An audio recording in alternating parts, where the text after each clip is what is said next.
السلام عليكم ورحمة الله وبركاته.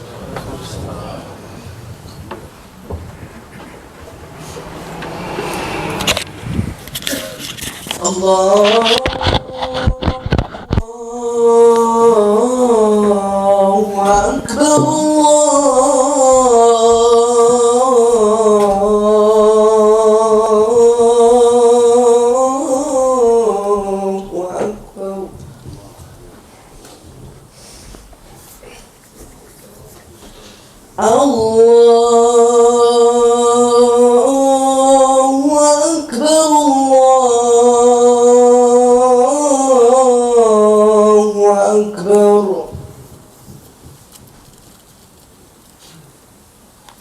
أشهد أن لا إله إلا الله أشهد أن لا إله إلا الله أشهد أن محمدا رسول الله أشهد أن محمدا رسول الله حي على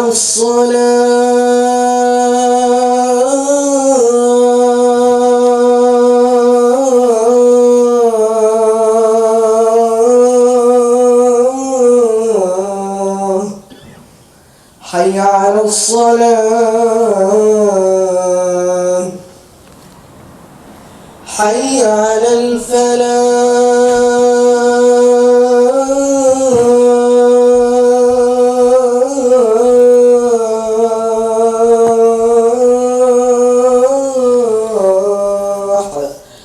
حي على الفلاح الله أكبر الله أكبر لا إله إلا الله.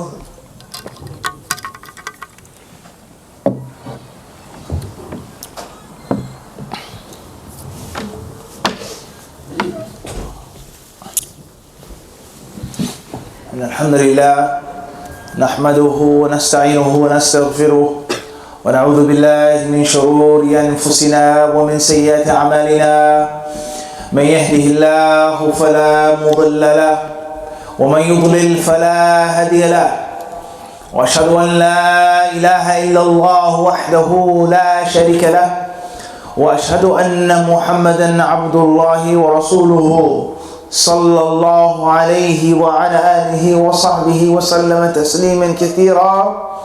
يا أيها الذين آمنوا اتقوا الله حق تقاته ولا تموتن إلا وأنتم مسلمون.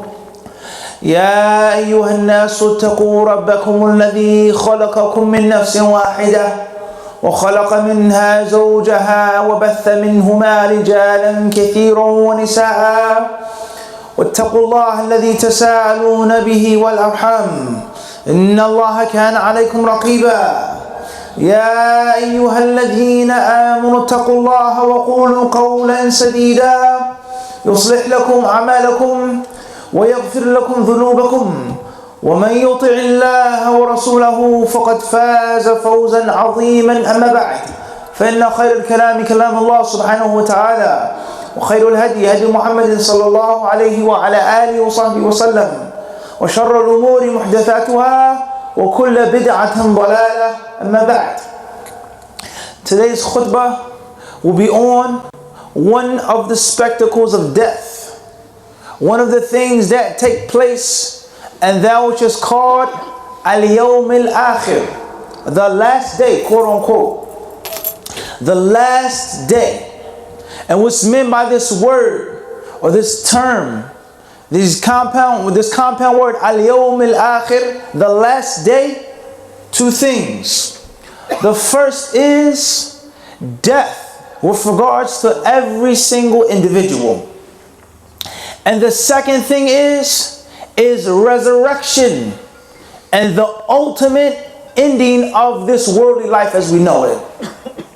The first meaning, the first depiction and usage of the word al-yawm al-akhir, the last day, is death. Even though the dunya continues and people remain to live, to eat, to drink, to walk and to sleep and do whatever they do. But if you die, and when you die, that is called al-yawm al-akhir with regards to your soul. As the great scholar of Islam, Shaykh al-Islam ibn Taymiyyah rahimahullah ta'ala said, for kullu man mata faqad qamat qiyamatuhu. He says every individual who dies, then his qiyamah has commenced. Then that is his last day. And the second meaning of the word al-yawm al-akhir, or the term al-yawm al-akhir, is ultimate death, is ultimate destruction of this dunya as we know it, as Allah vividly speaks on it in several surahs in the Quran. And from them, as many of the pious predecessors said, those who wish to know about the last day, those who want to read about the hereafter, then let them read Surah Al-Takwir and Surah Al-Infitar. When Allah speaks about the sun going away, vanishing, Allah tells us about the camels, the most expensive means of commodity among the Arabs. Uttilat, Allah says, they will be abandoned. People won't have any care, any concern. And as the Prophet ﷺ has informed us that Isa ﷺ will come, that he has not died, Allah took him and raised him and elevated him, and that towards the end of time he will return. And he won't return with a cross or a crucifix. He won't return with a rosary. He will not return with a gospel or a psalm. He will return with the sword. And he will return with the Sharia of Muhammad alayhi salatu wasalam. And that narration states, وَيَفِيضُ الْمَالِ, and there will be so much wealth, حَتَّى لَا يَقْبَلُهُ أَحَدٌ, no one will take any charity or be concerned about any money. So from the last day in its meanings, once again, is death. Number two is when the entire dunya is finished and done. There's no concern for money or wealth, chasing this one, running after that one, that's all gone. These are two meanings of the word or the term al-yawm al-akhir, the last day. So when you die, that's your last day. When you're resurrected and you stand in front of Allah, Rabbul Alameen, that is also the last day, or the sa'ah, the hour, yawm al-qiyamah. So therefore, what we want to speak about in today's khutbah is one of the aspects of this quote-unquote al-yawm al-akhir. And that is what we call, and that is what we know as al-hayatul barzakhiyya, life in the barzakh, life in the grave.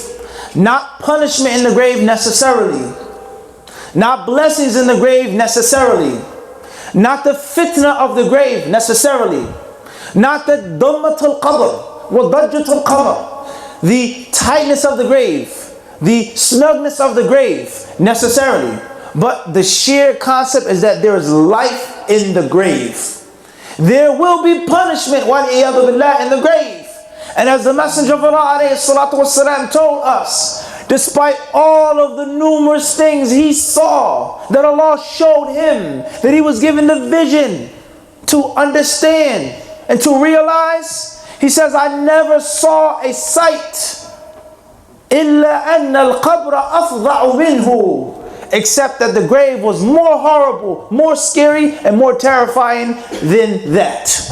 And think about the things that the Prophet ﷺ saw. Think about the prophecies. Think about all that Allah gave him. But he said that the grave was the worst thing that I've ever seen. And the Prophet ﷺ, he explained to us, as is narrated by some of the great companions, such as Uthman ibn Affan radiallahu ta'ala anhu, whenever they would bury someone, perhaps it was a companion that was being buried, or one of the righteous mujahideen, one of the righteous muhsineen, those who spend in Allah's cause, one of the righteous ulama, Uthman would cry. And he would cry and he would cry and he would cry. So much so that his beard would become wet with tears. And they would ask him, why do you cry so much when the grave, when we bury someone? What is the problem? You're Uthman, so on and so forth. He said, indeed, I heard the Messenger of Allah ﷺ saying, إِنَّ الْقَبْرَ أَوْلُ مَنَازِلَ الْآخِرَةِ, the grave is the very first station of the hereafter. The grave is the very beginning of your life in the Yawm al-Akhir, in the hereafter, in the afterlife. فَإِن نَجَى مِنْهُ, if a person is delivered from the fitna of the grave, not the punishment, just the fitna. The punishment of the grave. The dajjat of the squeezing of the grave. Not your ribs being crossed and intertwined. La. Just the grave being tight and snug, uncomfortably. He says if a person is safe from that, فَمَا بَعْدَهُ أَيْسَرَ مِنْهُ. He says everything that comes after that is easier. Everything that comes after the grave is easier. So therefore, the grave, we believe as Muslims, is that there is life in the grave. And when you die, that's not the end of your life. Rather, that is the beginning of your true life. As Allah subhanahu wa ta'ala clearly tells us in His glorious book.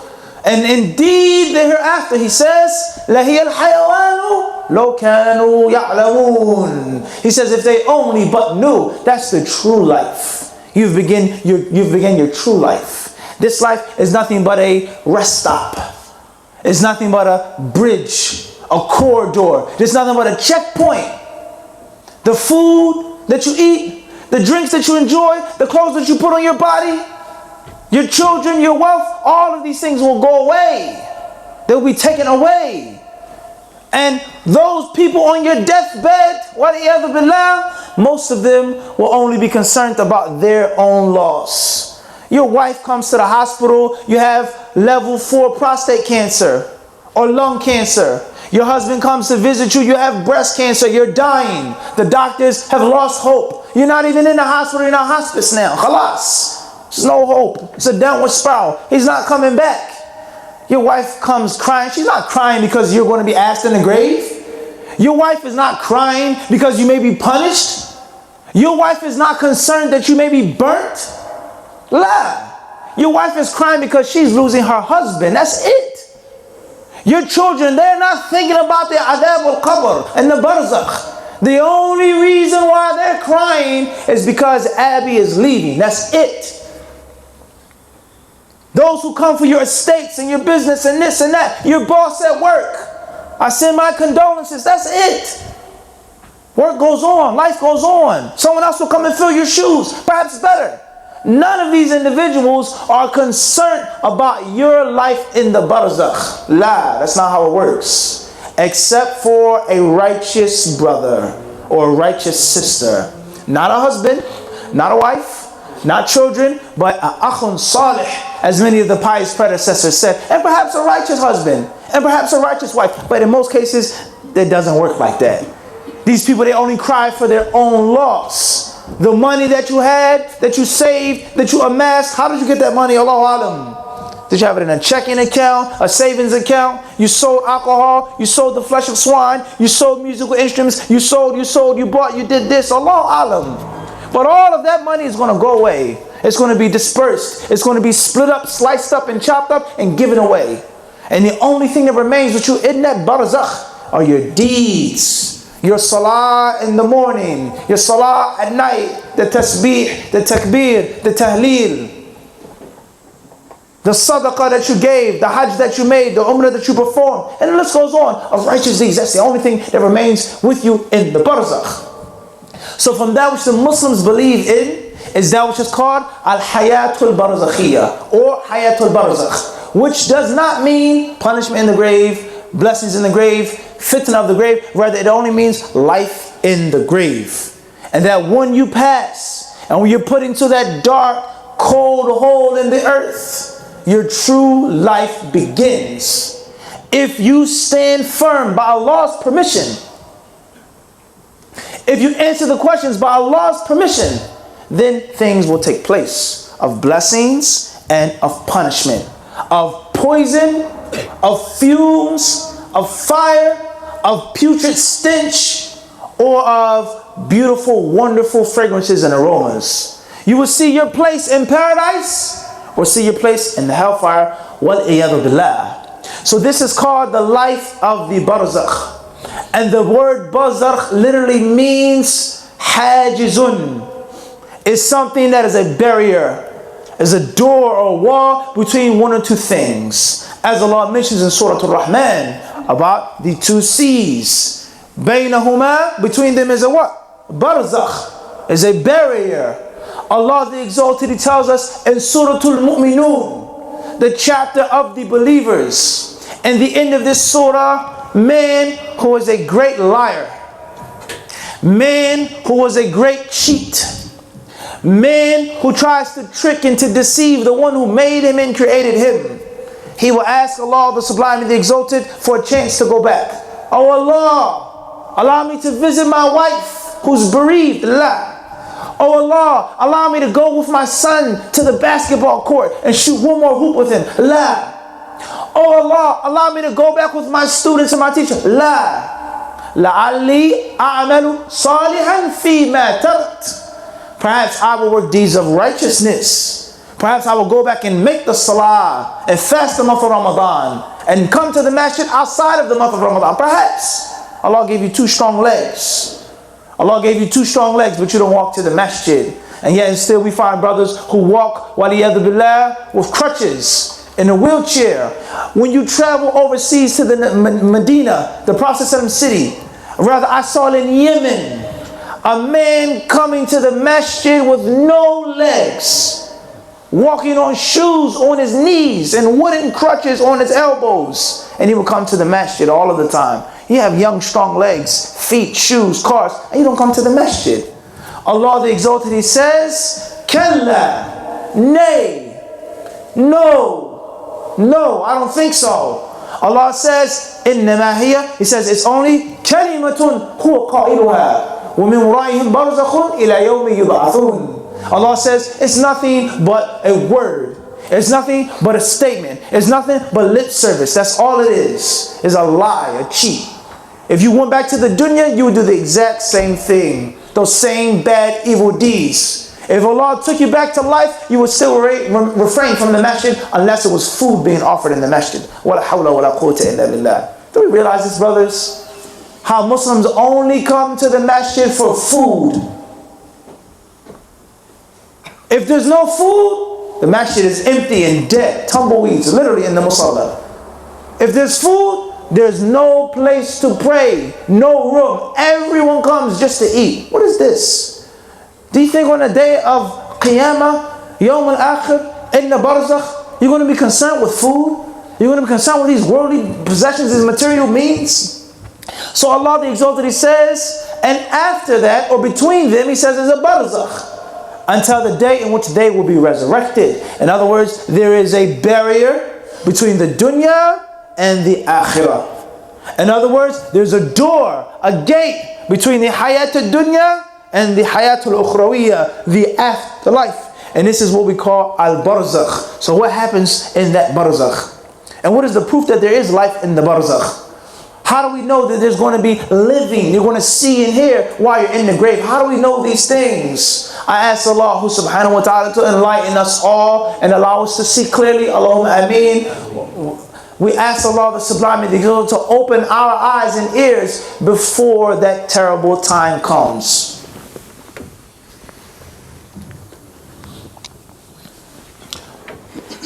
الحمد لله الذي أرسل رسوله بالهدى ودين الحق ليظهره على الدين كله وكفى بالله شهيدا وأشهد أن لا إله إلا الله وحده لا شريك له إقرارا به وتوحيدا وأشهد أن محمدا عبده ورسوله صلى الله عليه وعلى آله وصحبه وسلم تسليما مزيدا أما بعد. Allah the Sublime, the Exalted tells us in His glorious book, كل نفس ذائقة الموت وإنما توفون أجوركم يوم القيامة فمن زحزح عن النار وأدخل الجنة فقد فاز وما الحياة الدنيا إلا متاع الغرور. Allah the Sublime, the Exalted says, every soul, every living being shall taste, shall experience, shall go through the agony of death. Every soul that is alive, that breathes and walks and talks, flies and crawls, slithers, swims, every nafs, everything that has nafs is going to experience and taste death.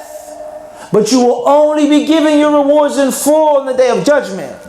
So therefore, those who are removed and delivered from the fire and allowed entrance into paradise are the successful ones. And indeed, surely, certainly, without any doubt, the life of this world is nothing but a means of deception. It's nothing but a means of trickery. is nothing but a means of you being fooled and duped. Pay close attention to this verse, my dear brothers and sisters in Islam. Allah, He tells us that there is death for all of us.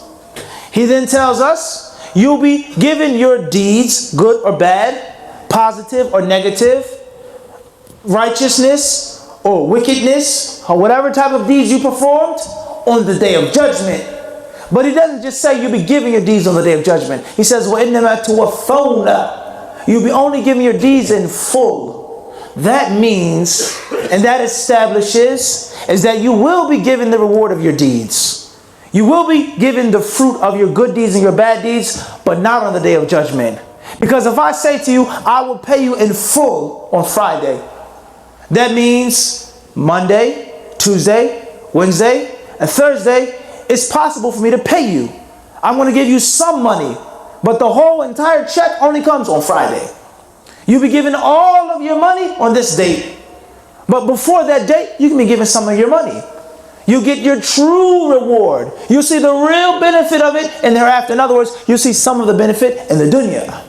So Allah, He tells us is that you'll only be given the rewards for your deeds in full on Yawm al-Qiyamah. That clearly establishes is that you will be given the rewards of your deeds before Yawm al-Qiyamah. And what is meant by that is the barzakh. Allah will give you some of your hasanat in the grave. Allah will give you some of your sayyi'at in the grave. You experience Allah's mercy, not all of it, but some of it in the grave. And you experience Allah's terrible wrath and anger, not all of it, but some of it in the grave. And when the hour is established, when the Yawm al-Akhir, specific one, comes, then you'll be given in full. All of Allah's rahmah you will see. Allah's anger and wrath you will see. As Adam alayhi salam said, and Nuh alayhi salam, Ibrahim and Musa, when all of the people will go to them, beseeching them, asking for the intercession for Allah to commence judgment, they will say, Inna Allah قد غضب اليوم غضبا لم يغضب قبله مثله ولن يغضب بعده مثله. That on this day Allah subhanahu wa ta'ala has become so angry, nothing like before, and He will never become this angry again. So on that day you're going to experience Allah's true wrath. On that day you will see Allah's true rahmah. But before that time there is a level of rahmah, a level of anger, a level of blessing, and a level of punishment. And that is nothing more than the barzakh. So this verse in Surah Ali Imran clearly establishes is that there's life in the grave. But it doesn't say punishment. It doesn't say blessings. It doesn't say fitna. But it establishes what? That is wafa. You'll be giving something, but not in full. You'll be giving something, but not in full. As far as the fitna of the grave, waliyadu billah, that thing that the Prophet ﷺ told his companions on that night, when he saw what he saw of Allah's ayat of the eclipse, it has been revealed to me, وَإِنَّهُ قَدْ أُوحِيَ إِلَيَّ أَنَّكُمْ تُفْتَنُونَ فِي قُبُورِكُمْ. He says you will be put through fitna, through a trial, a test in your grave. Allah the Sublime and the Exalted, He explains to us, يُثَبِّتُ اللَّهُ الَّذِينَ آمَنُوا بِالْقَوْلِ الثَّابِتِ فِي الْحَيَاةِ الدُّنْيَا وَفِي الْآخِرَةِ. And that Allah will make firm and strengthen those who believe in this life and hereafter with a strong statement. وَيُضِلُّ, and Allah will send away the ظَالِمِينَ وَيَفْعَلُ اللَّهُ مَا يَشَاءُ, and Allah does what He wants to do. There's another verse in the Quran that establishes that there's fitna in the grave. And the fitna, you only save therefrom if Allah gives you strength and firmness. And how can you do that if you're ignorant of Islam? How can you do that if you do not practice Islam? Do the munafiqeen not know their 5 daily prayers in a day? Do they not know that Hajj is mandatory, Zakat is obligatory, fasting in the month of Ramadan is incumbent? Do they not know these things? Those angels, they will come to that man. They will sit him up. They will ask him those 3 questions. And once the munafiq is asked those questions, even though he knew them theoretically, hypothetically, but he won't be able to answer the question, he would say, la adri, I don't know. I'm unsure, I'm confused. سمعت الناس يقولون قولا فقلت مثلهم. He says, I heard the people saying something and I said it myself. In other words, he wasn't sure, he wasn't firm, and most importantly, he did not practice. So this is the fitna of the qabr. As far as the punishments in the grave, and we didn't quote any hadith of the Prophet about the punishments of the grave yet, but just the Quran itself clearly establishes is that there is punishment in the grave. And from those verses is that which Allah subhanahu wa ta'ala says, speaking about one of the worst tyrants in history, one of the worst of the tugha, of the oppressive men. Allah wa huwa Fir'aun, it was Pharaoh. Allah tells us about him and his followers and his troops and his magicians and sorcerers. Allah says, النَّارُ يُعْرَضُونَ عَلَيْهَا غُدُوًّا وَعَشِيًّا وَيَوْمَ تُقُومُ السَّاعَةُ أَدْخِلُوا آلَ فِرْعَوْنَ أَشَدَّ الْعَذَابِ. Allah tells us in chapter 40, Surah Ghafir, verse 46, they will be exposed to the fire in the morning and in the evening. Allah doesn't say they will be burnt. Allah doesn't say they will be put in the fire, but they will be what? Exposed to the fire twice a day. Allah then says, and when the hour is established, when the last date comes, it will be said, bring forth the followers and the family members of Pharaoh and throw them in the worst parts of the punishment. So this verse clearly affirms is that they will be presented to the grave. They will be shown to the fire. But where will they be shown to the fire if the hour was not yet established? If Yawm al-Qiyamah didn't come yet, except in the barzakh, in the grave. So this shows us is that there's burning in the grave. And there's a means of burning before the hereafter. Before the specific hereafter. Because when you die, as we previously established, that is part of the hereafter. So these are just a few verses among many in Allah's glorious book. This is just a hadith or two among many in the books of the Sunnah, and which are clearly explained to us, first and foremost, is that there's life in the grave. Secondly, there's fitna in the grave. Thirdly, there is punishment in the grave. And fourthly, there are blessings in the grave, which we didn't mention any of those hadiths to establish that yet because it's not enough time. As far as why do you get punished in your grave? What are the things that are means and causes and reasons behind you being tortured in your grave? We won't mention that in this khutbah. What are the things that deliver you from punishment in the grave? What are the reasons and means of getting blessings in the grave? We won't mention that. How do you make sure? How do you confirm that you will have security and assurance from the fitna of the grave, let alone the tightness of the grave? How do you do this? We can't mention these things in this khutbah. What is important is for us to wake up, for us to come out of this sleep, out of this deep slumber of ignorance, of heedlessness, of disobedience, and to realize is that we are going to be in the graves. And when we go into that graves, it's not R.I.P. It's not going to be rest in peace for every single person. Rather, the Prophet he told us that when the people die, for mustarihun or mustarahun minhu, those or some of the Allah's slaves will rest, and others, the people will enjoy rest therefrom. He was a tyrant. Alhamdulillah, he died. May Allah curse him. May Allah burn him. Somebody may spit upon his grave, or desecrate his grave. And this is why we're not supposed to do these things. But the point is, everyone is not going to be living in peace in the grave. Some of us will be punished and tortured. And we ask Allah to protect us therefrom. So from that which we believe as Muslims is that there's life in the grave. There are good things and there are bad things. Ask yourself, if you died tomorrow, if you walked outside the masjid, may Allah prevent, a car came by that dangerous intersection. Only Allah knows how many accidents we've seen at that intersection right there. And a car struck you and hit you. Where would you go? How would your grave be? Do you have enough hasanat? Are you pleased with the good deeds? How many bad deeds do you have? Have you made tawbah? Have you made hajj? How long have you been a Muslim? You haven't made hajj yet. How much riba do you have? And the list goes on of questions that we must ask ourselves before death comes, because we do not know when death is going to come. And we do not know what is going to happen to us in that horrible place in the grave. So we ask Allah the Sublime, the Exalted, to protect us in the grave. Allahumma ameen. We beg that Allah give us firmness in making the answer to those three questions. Allahumma ameen. I ask Allah the Sublime, the Exalted, by His beautiful names and perfect attributes, to forgive us of our sins and have mercy upon our poor weak souls. والحمد لله رب العالمين وأقم الصلاة.